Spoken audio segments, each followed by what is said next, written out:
Hi friends, నమస్తే. Welcome back to Sudha Vahini vlogs. నేను మీ సుధా.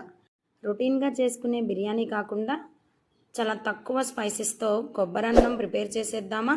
పచ్చి కొబ్బరి చిప్పల్ని ఇలా డీప్ ఫ్రిడ్జ్లో పెడితే 1 వీక్ పాటు ఫ్రెష్గా ఉంటాయి. ఈ టిప్ మీకు నచ్చితే ఫాలో అవ్వండి. డీప్ ఫ్రిడ్జ్లో పెడితే ఇలా నీట్గా పైన తోలు కూడా వచ్చేస్తుంది.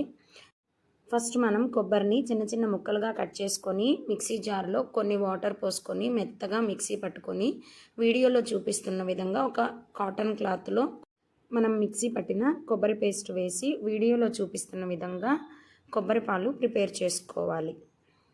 పాల కన్సిస్టెన్సీ వీడియోలో చూపిస్తున్న విధంగా థిక్గా ఉండాలి.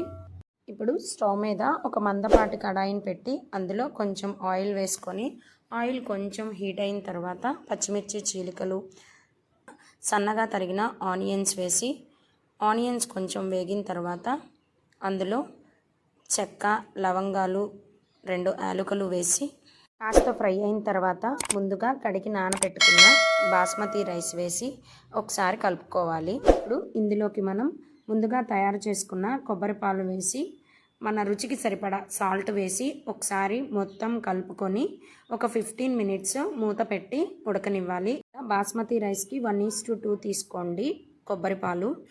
కొంచెం అన్నం ఏదన్నా గట్టిగా ఉందనిపిస్తే పైన కొంచెం వాటర్ స్ప్రింకిల్ చేయండి. 15 మినిట్స్ తర్వాత కొత్తిమీర, కరివేపాకుతో గార్నిష్ చేసుకుంటే లెస్ స్పైస్తో కొబ్బరన్నం రెడీ. ఈ వీడియో కనుక మీకు నచ్చినట్లయితే లైక్ చేయండి, షేర్ చేయండి, సబ్స్క్రైబ్ చేసుకోండి. పక్కనే ఉన్న బెల్ ఐకాన్ని క్లిక్ చేస్తే నేను ఎప్పుడు వీడియో పెట్టినా ముందుగా మీకు నోటిఫికేషన్ వస్తుంది.